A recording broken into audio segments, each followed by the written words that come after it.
Well, this is Dateline News and Conversation. I haven't done a show in a few weeks. Um, I, like most of you, probably feeling overwhelmed with the overload of news and commentary on the United States-Israeli war of aggression against Iran and what's happening. It's not a pretty scene that's going on and has been going on since February 28th. And then, here in Crimea, we were attacked by drones for the first time this weekend, Saturday and Sunday around 2 a.m. No damage, no injuries in Yalta itself, but in the foothills is where drones struck on Saturday and Sunday morning around 2 a.m. We were woken up by the blast, the explosion. We haven't got any official reports, but it's going through the grapevine that it was a transformer, electrical transformer, or small power station. Anyway, my energy is back, and I felt it was time to get back to doing my shows. We're not going to talk about Iran. We're not going to talk about the war of aggression against Russia and Ukraine. We're going to talk about Armenia again, because they recently had a very important election. And my guest, a dear friend, she's back. You know her, Natalya Saghiyan. Natalya, welcome back to the show. Hello, it's good to have you back. Yes, well, it is, because I actually get energy from doing these shows, and from people like you, a good friend, and that's what I'm going to continue doing. I'm not going to touch these subjects of war, subject of the economy. Mm-hmm. I'm going to talk with people like yourself who have other important stories and projects that they're involved with. Really, they are involved with trying to preserve and promote democracy, freedom of speech. So, Natalya, you recently had an election. Yes. In Armenia, and this Pashinyan, who I think, in my opinion, is a traitor. I don't know if that'll get you in trouble for saying that, but you and I have been following what's happened over the last several years. Mm-hmm. So I want to know what happened in this election. You were a member of an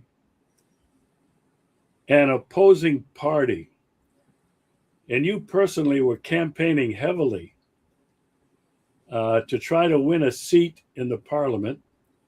You were on television in a debate. Yes. Tell me how that whole process evolved prior to the actual election. Tell me what was at stake, and what were you personally involved in? Yes, we had parliamentary elections. As I'm sure all of you know, after the recent changes to Constitution, after 2015 amendment to Constitution, Armenia became a parliamentary state. Before, it was a presidential state.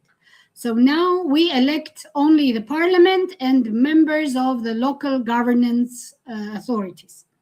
These elections were very important because they were organized with the background of terrible political repressions And immediately after, the president of Armenia signed the decree stating that on 7th of June, elections are going to be held. That was in January. The campaign actually started. Officially, of course, campaign was it had to be launched on 8th of May, but everyone who had enough resources started campaigning already in January. And this is the problem. I'm sure it's not only Armenian problem, because political parties do not have equality in terms of financial resources. Because if we speak about classic model, then political parties are to be financed from membership fees paid by members of the parties, and amounts that different people donate to the political parties. But this is in ideal world. In Armenia, it never worked this way. And I don't know, we have a long way to go before we come to that kind of reality. So parties which were financed by oligarchs, with all due respect, like Samvel Karapetyan, he's done a lot of, he's serious businessman. He's listed in Forbes lists of billionaires, etc., etc., and he's got a lot of money. So he had financial resources to start campaigning since January. The same was about the second political power that entered the parliament, which was led by the second president of Armenia, Robert Kocharyan, who in fact originally comes from Nagorno-Karabakh. So they had all the money. If we compare the resources, because it's an open information, whoever spent more money on their campaign, they got more mandates. And this is not due to faking results. Because technically it's very complicated to fake the results after voting, but it's very easy to manipulate public opinion within several months before the elections. This is exactly what happened. So what we can state that in Armenia, these elections were elections between lies of Pashinyan and money of oligarchs and ex-presidents. This is why several political parties who actually offered a serious political concept, which were aimed at further development of Armenia and regaining Armenia its independence on different international players, which are now putting Armenia under big stress. Not now, starting from 2018, starting from this Velvet Revolution. What we were offering would help Armenia to gain its independence from all external influences. We all know, we have spoken about it several times, that mass media in Armenia is vastly controlled by Western money. So we all see that the anti-Russian propaganda in Armenia has reached its historical maximum. We'll talk about it several minutes later, because this is an important thing and I want to put a stress on it. This is why it's very easy to manipulate the public opinion. This is why Pashinyan managed to get 61 mandates out of 105.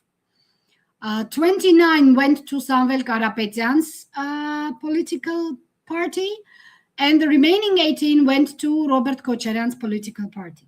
The problem here is that the two opposition parties which won these mandates, it's a simple math. Number of their mandates is absolutely not enough to influence any process in the parliament, because Pashinyan has 3/5, which is enough for him to elect chair of the Constitutional Court, to elect the chair of, there is a special authority that reviews activity of judges in Armenia.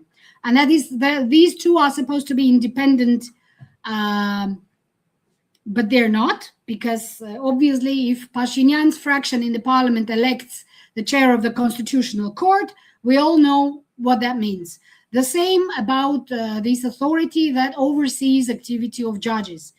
And several other things he can manage with his 61 mandate on his own. So opposition has no influence on it. The only thing that at the moment with this configuration opposition can influence is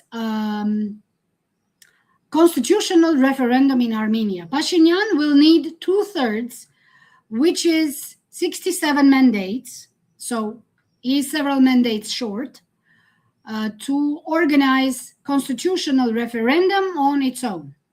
This is probably the only plus we have, but there are certain risks because we do have the history of Pashinyan influencing parliament members of opposition. Well, when I say influencing, that means using either compromising information or money or any other leverage that he can get hold of to make these parliament members to reject their political parties and become independent parliament members, which means that Pashinyan is gaining these several mandates that he's lacking to organize a constitutional referendum. Why am I putting stress on constitutional referendum?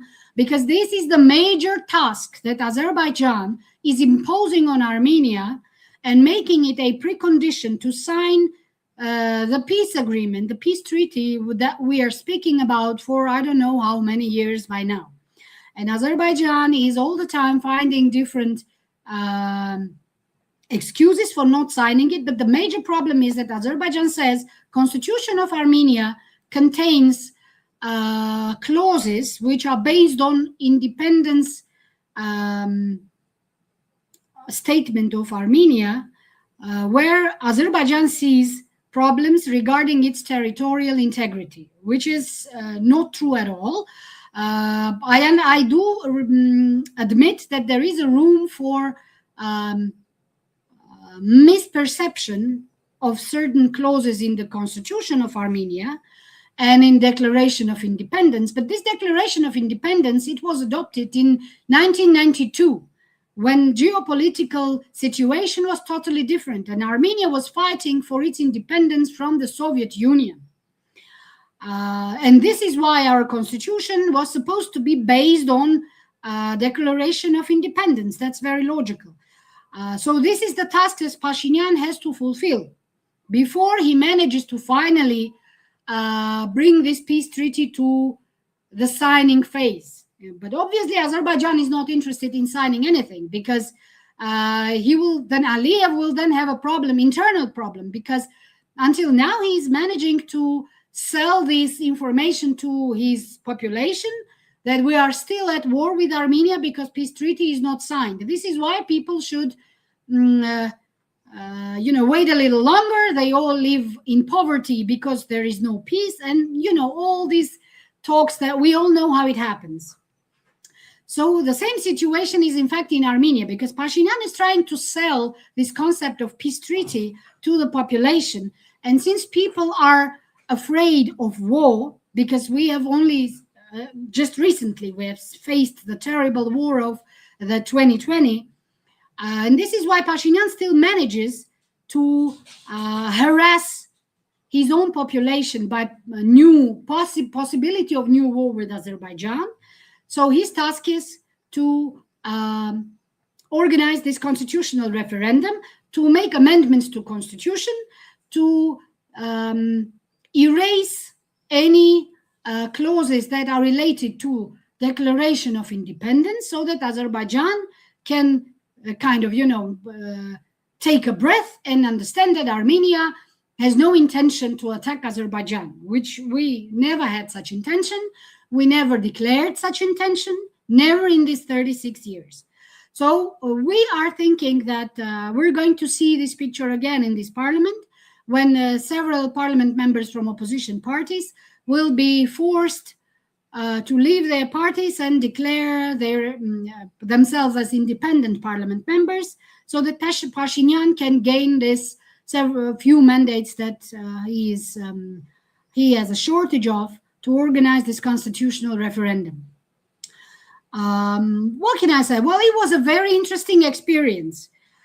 First of all, because our political party finally got a chance to present itself on the #1 TV channel, the national TV channel of Armenia, where otherwise we would have never get a chance to be presented. because we are an opposition party. Our position was not to, shove dirt on anybody, because this is a not constructive way to run, to campaign before elections.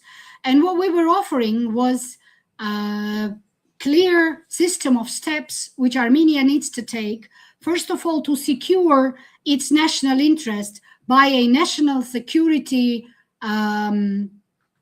protocol, which we do not have. I mean, the US has it, Russian Federation has it, even China has it, but Armenia doesn't have it.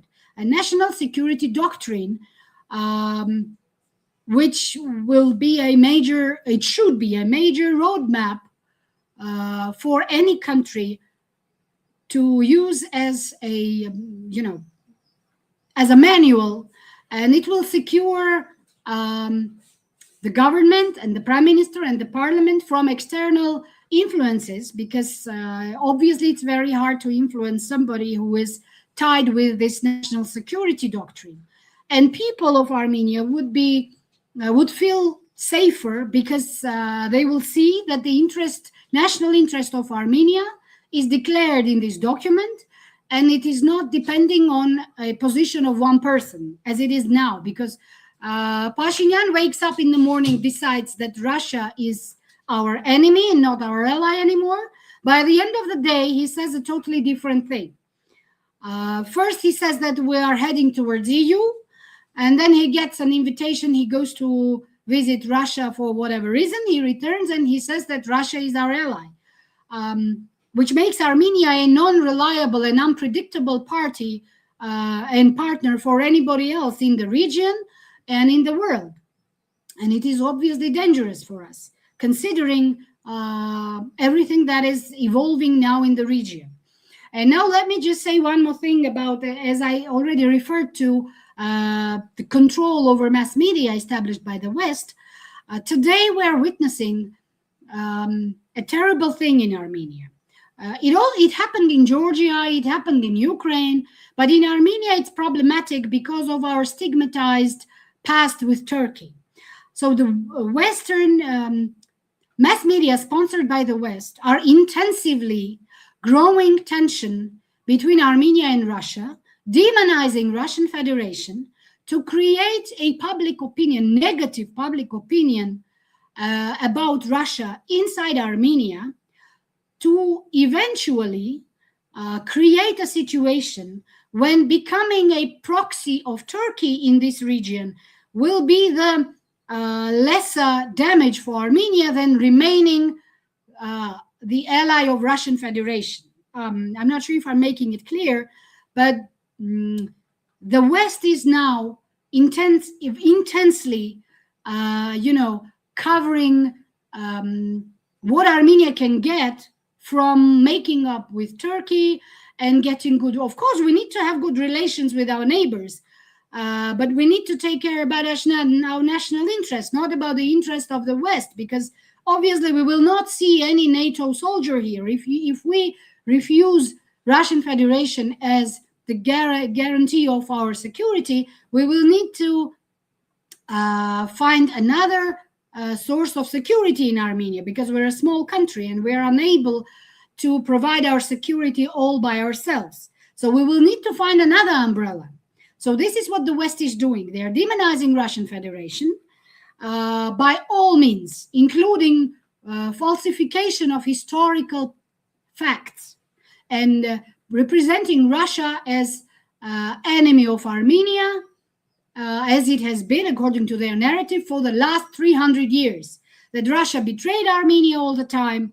And what they're saying is that it's okay if you want to orientate towards NATO, but NATO's proxy in this region is Turkey. So Armenia needs to learn cooperating with Turkey.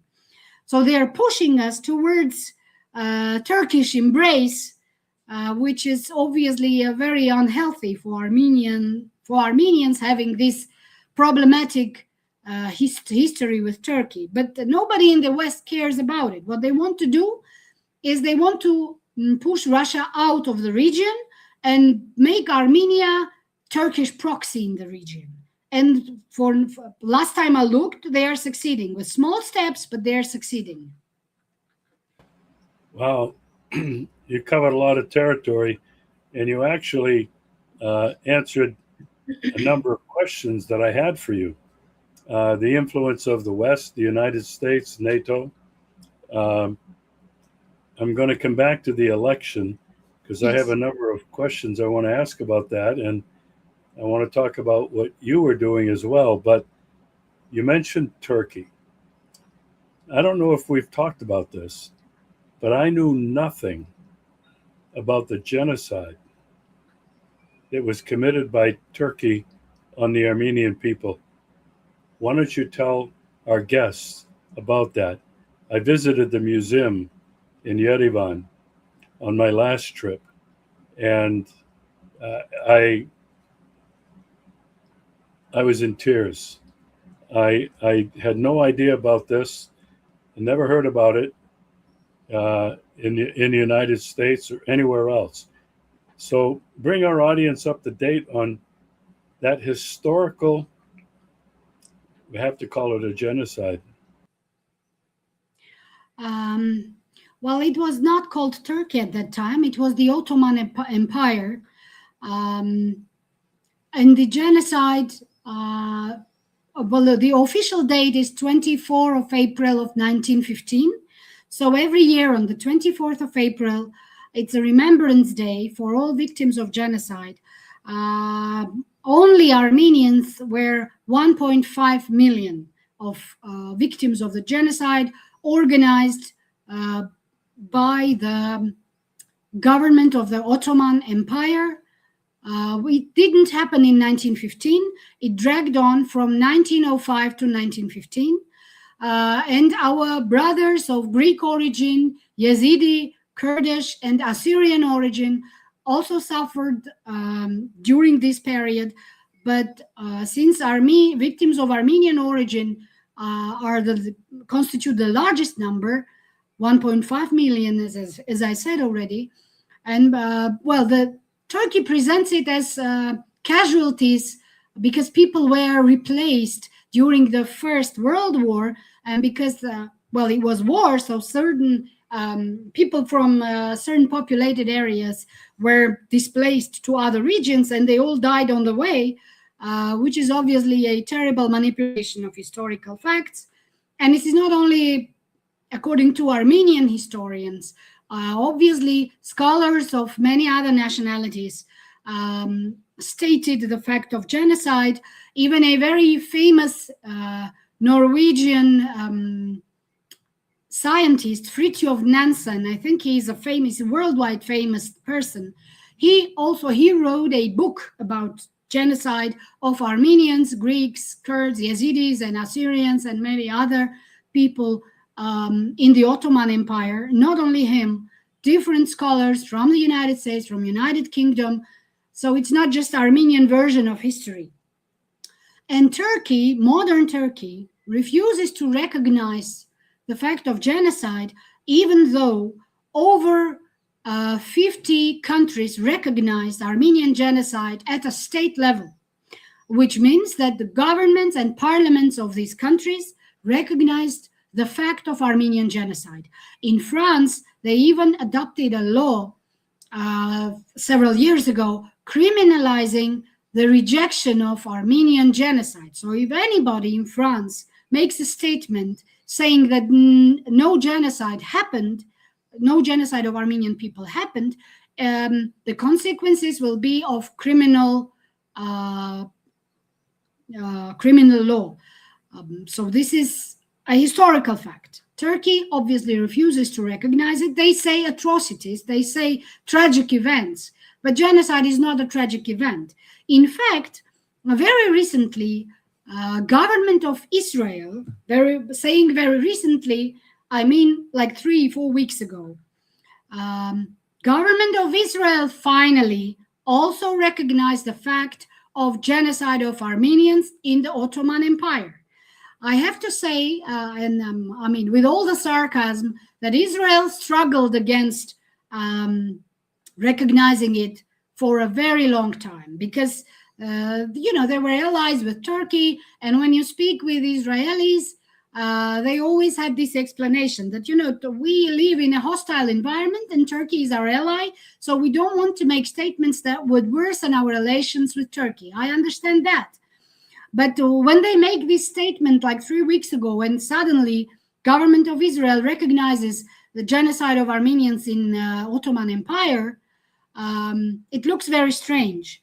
Thanks, obviously, we do thank them for that. But why wait for so long? Especially, we expected a different position from Israel. This is a country, Jews experienced Holocaust, which is, I cannot even call it a horrible tragedy, because horrible tragedy does not reflect the reality. Well, it has a special name, a Holocaust. And suddenly we had to wait for several decades for them to recognize. Thank you, of course, but I think it's too late. And then they get surprised when Armenia doesn't get involved into this hustle they have over this issue with Turkey, because we do understand that Israel recognized Armenian genocide not because they thought it would be just and fair, but because they wanted to poke Turkey with this. So genocide became an issue for manipulations also in the United States, because many presidents, as far as I can remember, ever since Ronald Reagan, when they were campaigning for elections, they promised to recognize Armenian genocide, to win the votes of Armenian diaspora in the United States. And all of them forgot to do it after they got elected. The first president who used the word genocide was Joseph Biden, in fact. So my respect to Joseph Biden in this regard. He was the first president who actually pronounced the word genocide after he got elected. Donald Trump also used the word genocide, but it never went to any level above that. I mean, Congress or Senate, it is still somewhere in the corridors of very complicated government system of the United States. So this is the reality that we're having. And because Turkey closed its border with Armenia in 1992 unilaterally, so it was not Armenia who closed the borders, it was Turkey. And today, when we speak about necessity to open the border with Turkey, and they are, pulling out a whole list of preconditions, with number one precondition is to satisfy all preconditions rolled out by Azerbaijan. It's very strange when the West is trying to push us towards, brotherly, relations with Turkey, considering this stigmatic past that we had. And the genocide that we are talking about was not the first one. In fact, the Ottoman Empire did it several times, not only with Armenians, but as I mentioned before, with Greeks. Ever since they conquered Byzantium, they were every now and then they were organizing this mass slaughter of people of not Turkish origin. But we take the last genocide of the beginning of the 20th century, because it was the most monstrous one. And it was historically, fixated by several people of not only Armenian origin, because people lived there. Western scholars lived there during the First World War, and they witnessed it, and they put it on paper. So we have written proofs of it. Well, thank you for the historical context. I think it's very important.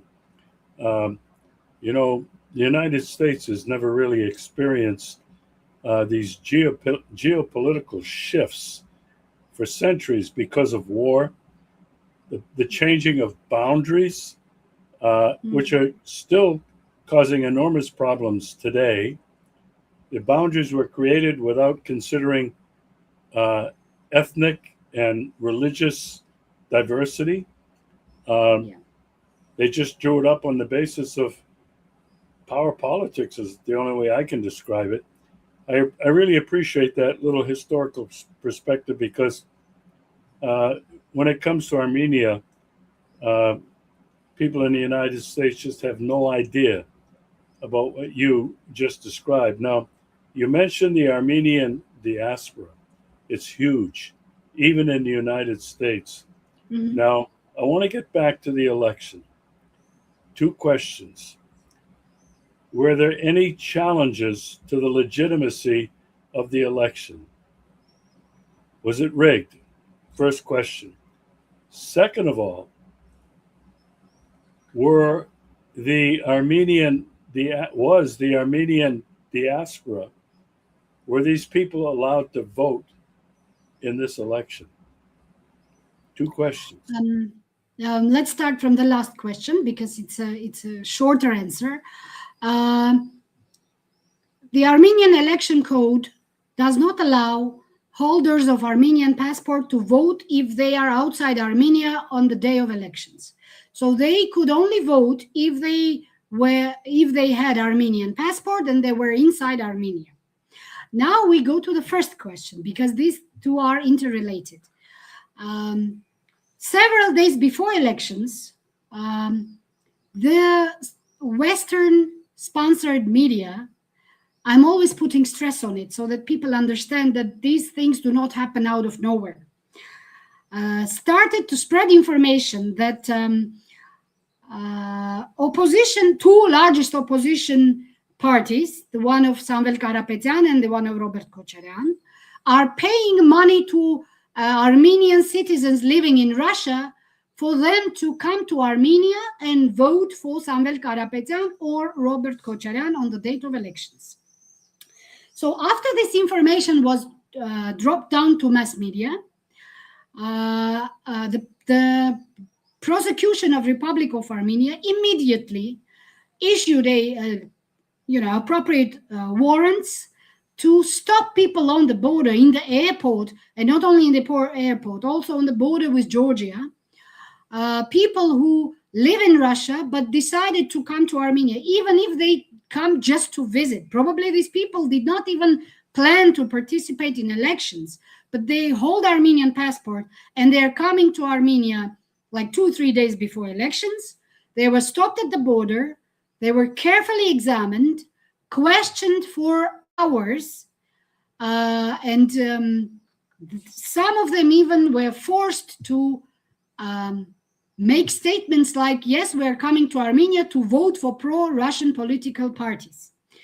Obviously, it was a big stress for people. If you stand a line and you know that there are, hundreds of people after you waiting for their turn to come to passport control, and you are being questioned there on the spot, not only the pressure that you are under because you are being questioned, why are you coming to your homeland?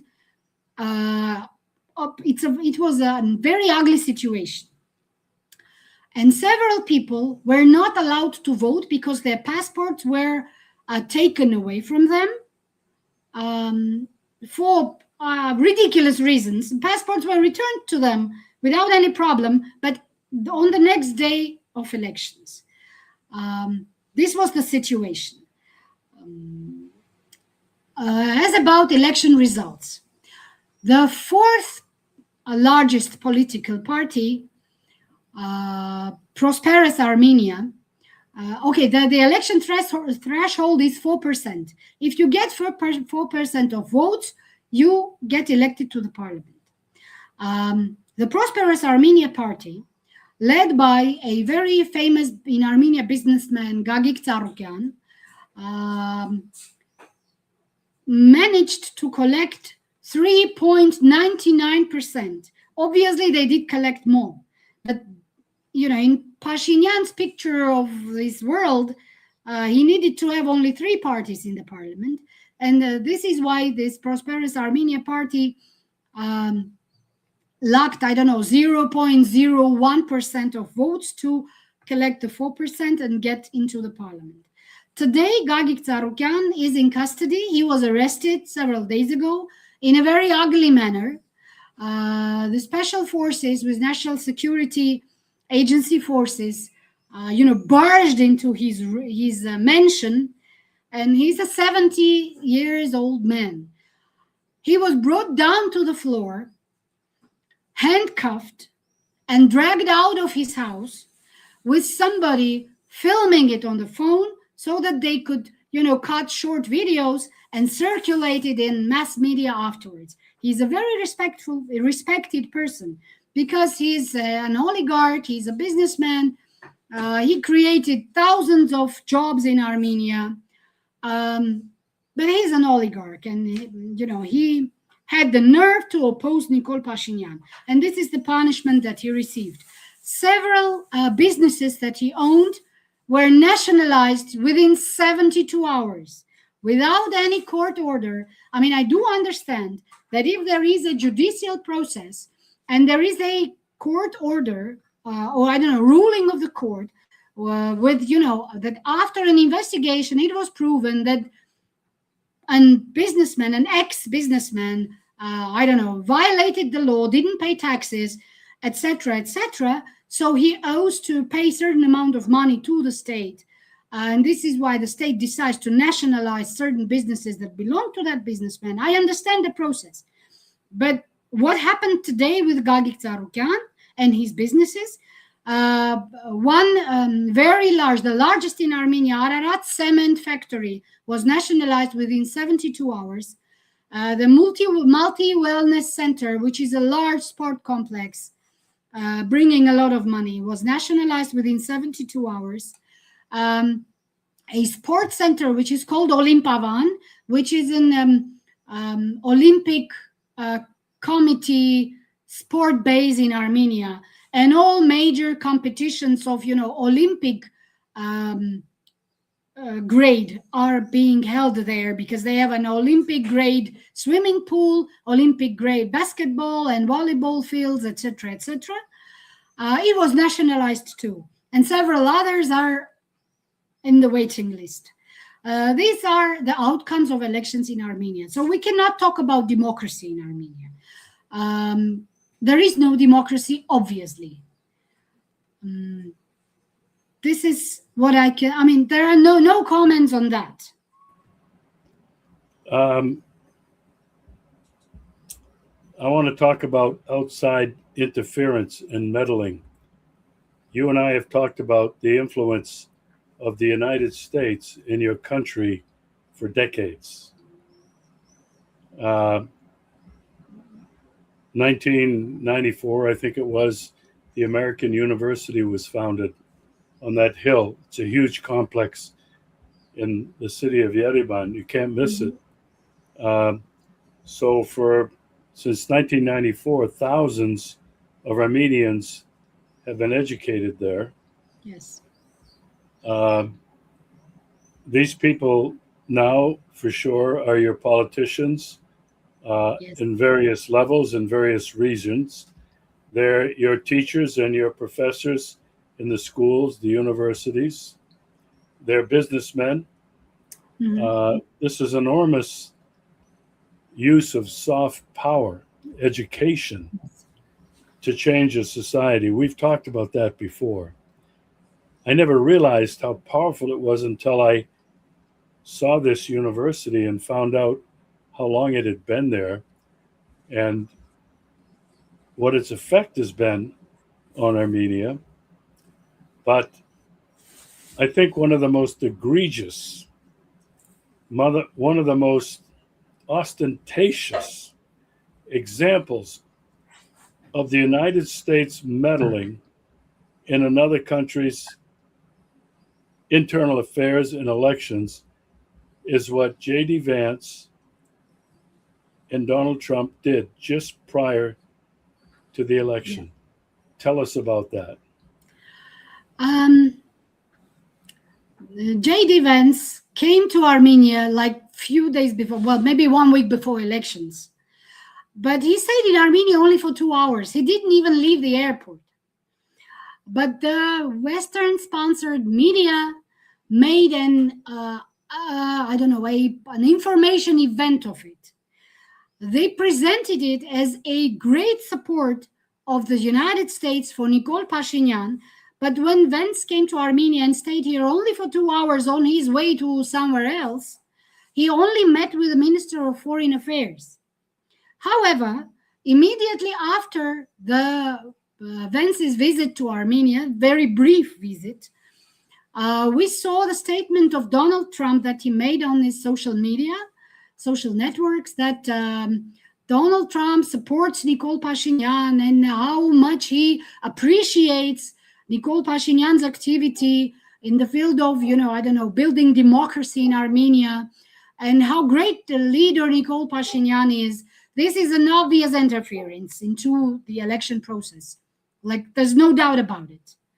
And then same Western-sponsored media have the nerve to say that Russian Federation interferes into election processes in Armenia.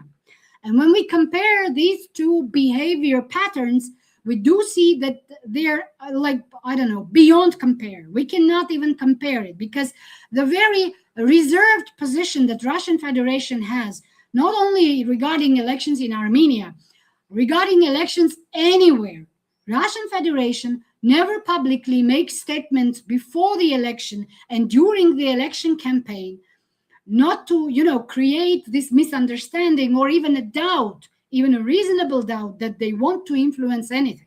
But when we see this shameless behavior of the U.S., any reasonable person could see that it obviously was an influence. My wife Tanya and I were just talking about this today, that Russia is not even in the soft power game anywhere in the world.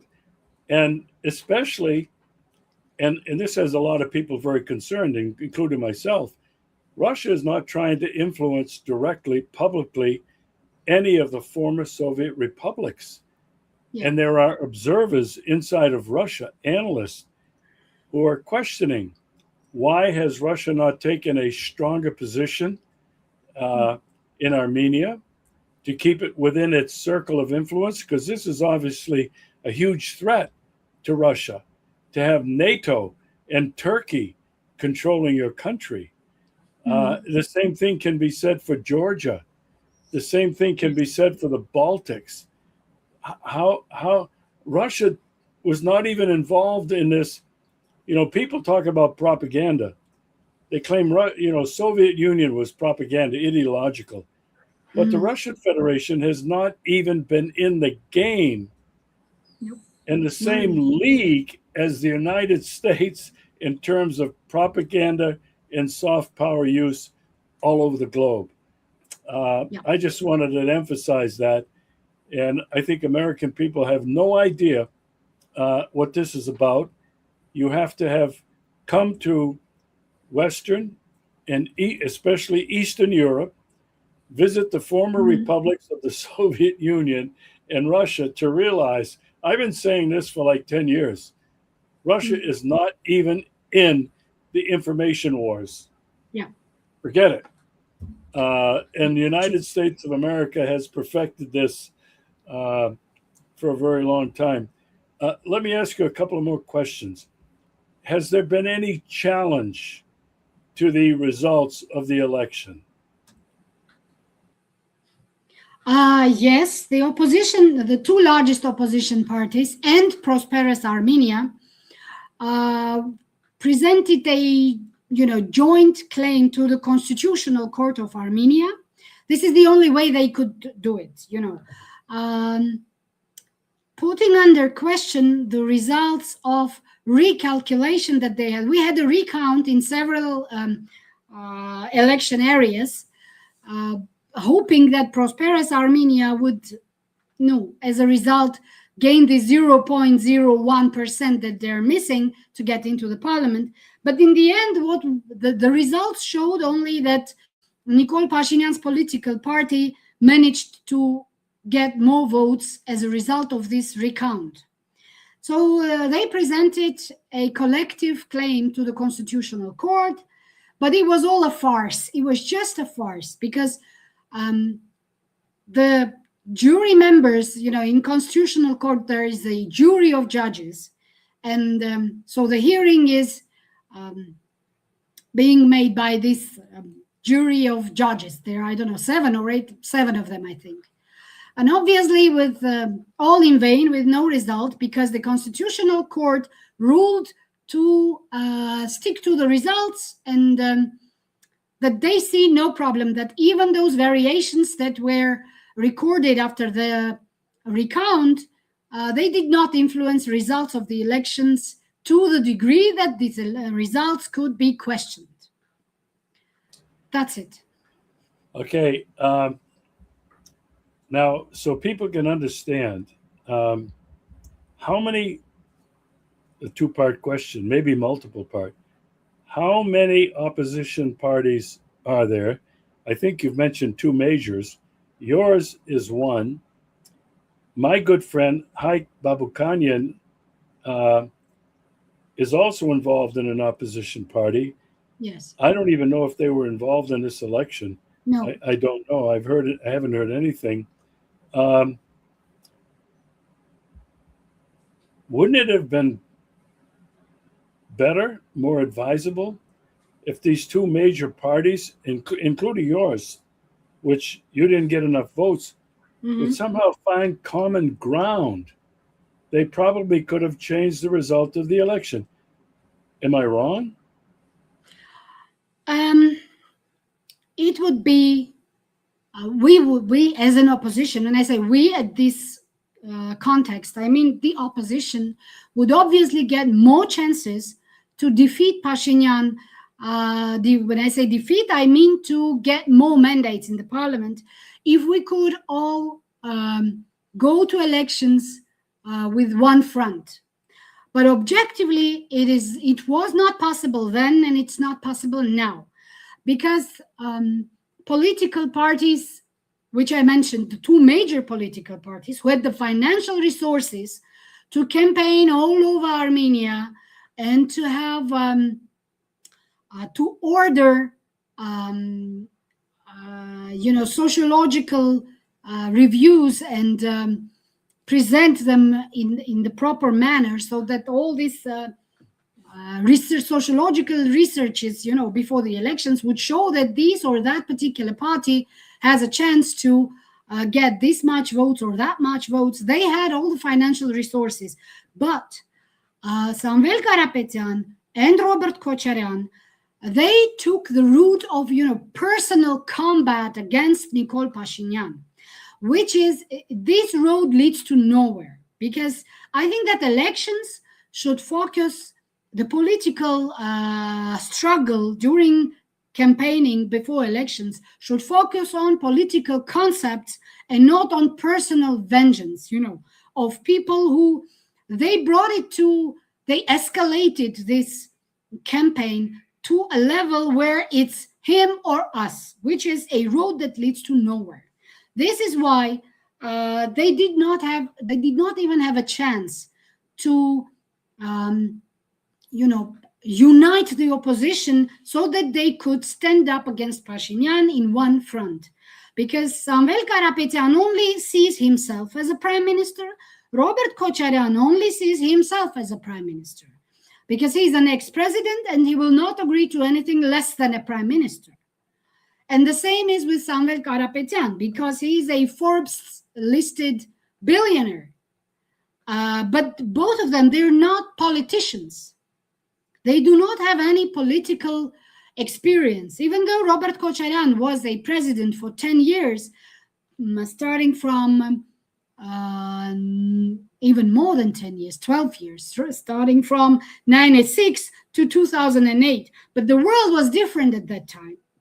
And when he was a president, he didn't have to be a politician. It was enough for him to be a good president in terms of developing Armenia in terms of economics, getting financial stability, and struggling in the negotiation process for the independence of Nagorno-Karabakh. He didn't need to be a politician. So he is not a politician even today. And same with Samvel Karapetyan. This is why this campaigning, it was not a political process.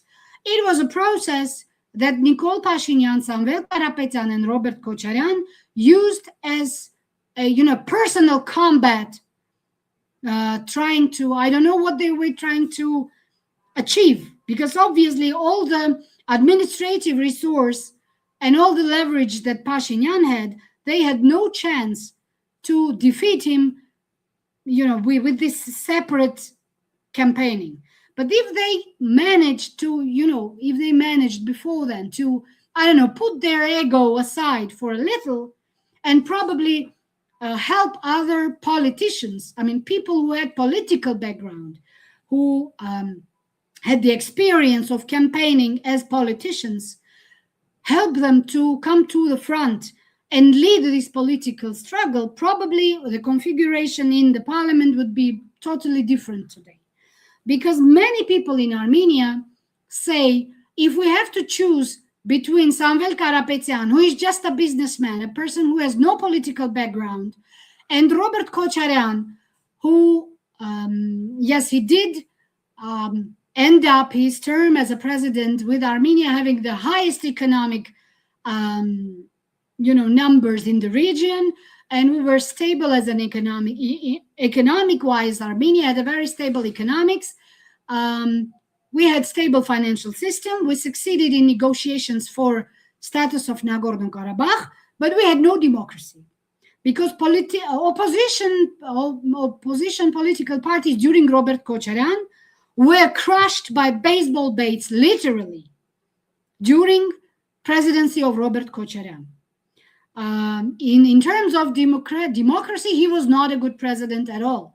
And many people remember it. The corruption, the very bad political situation in Armenia, people remember it. So when they say that if I have to choose between Nikol Pashinyan, Samvel Karapetyan, and Robert Kocharyan, because all others basically have no chances, I will choose Nikol Pashinyan. This is the phenomena of mentality in Armenia today. This is why, even though the turn-up rate was the highest in Armenia during these elections, Nikol Pashinyan still got collectively more than both of them together, because people do not want return of the past. The past is being represented by Robert Kocharyan. Don't want to let oligarchs to gain power in Armenia, and oligarchs are presented by Samvel Karapetyan, with all due respect. But because all these processes led to very limited choice, because even our party, having presented a very clear 7-step program for Armenia to gain its independence and become a safer place and get better chance to develop economically because it's a safer place, even we could not, compete with the money of the two major political parties and lies of Pashinyan, as well as others, because we had altogether 18 political parties participating in these elections. 18. 18. Well, all right. I have to ask you,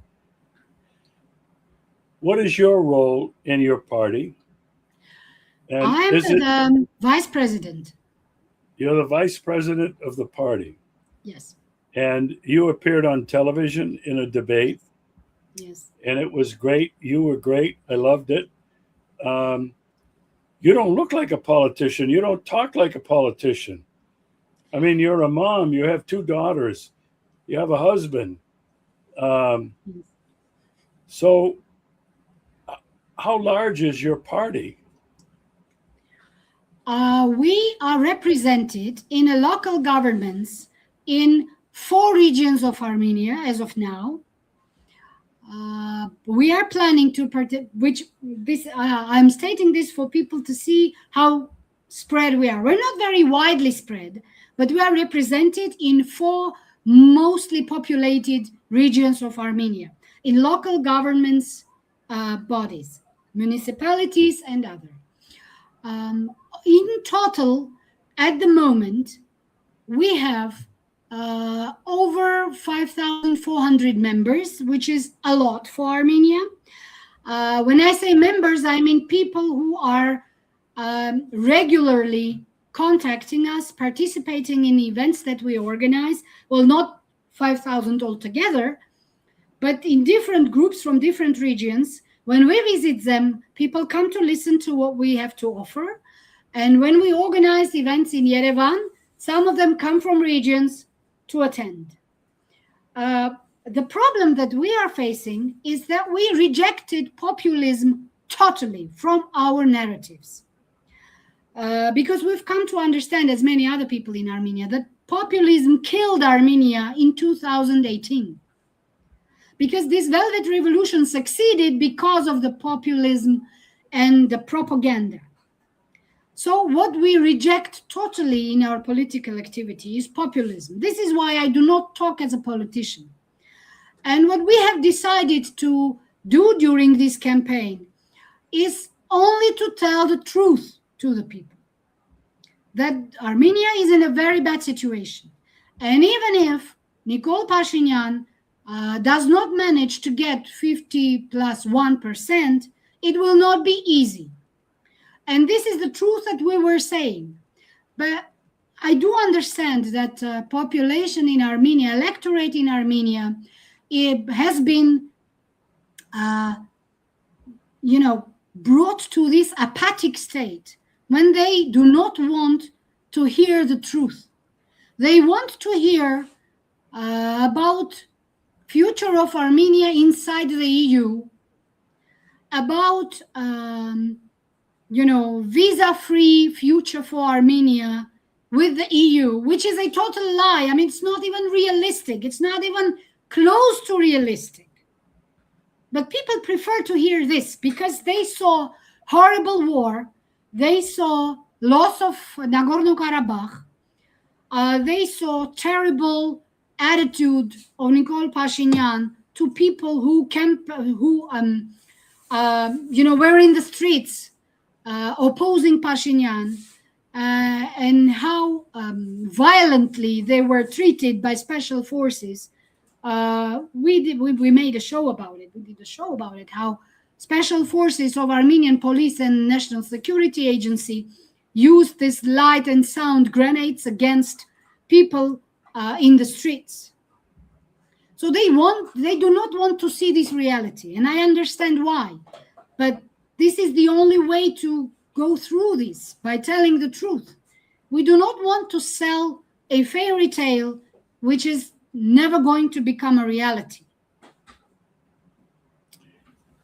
Natalya, thanks so much for this very concise and informative explanation of not only the election, the history and the political process, and the current situation in Armenia.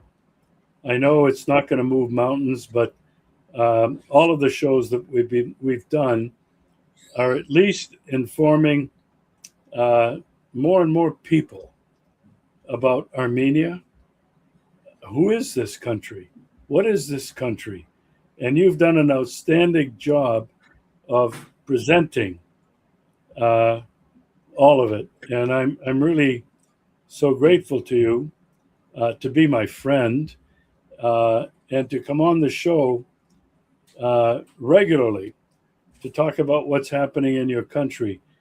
This is not the end of the story. It remains to be seen what influence now the European Union will have, what influence Turkey will actually have, and the big question, what is Russia's response going to be? So stay with me while I play the end the stream, and then we'll chat a little bit when it's over. Okay.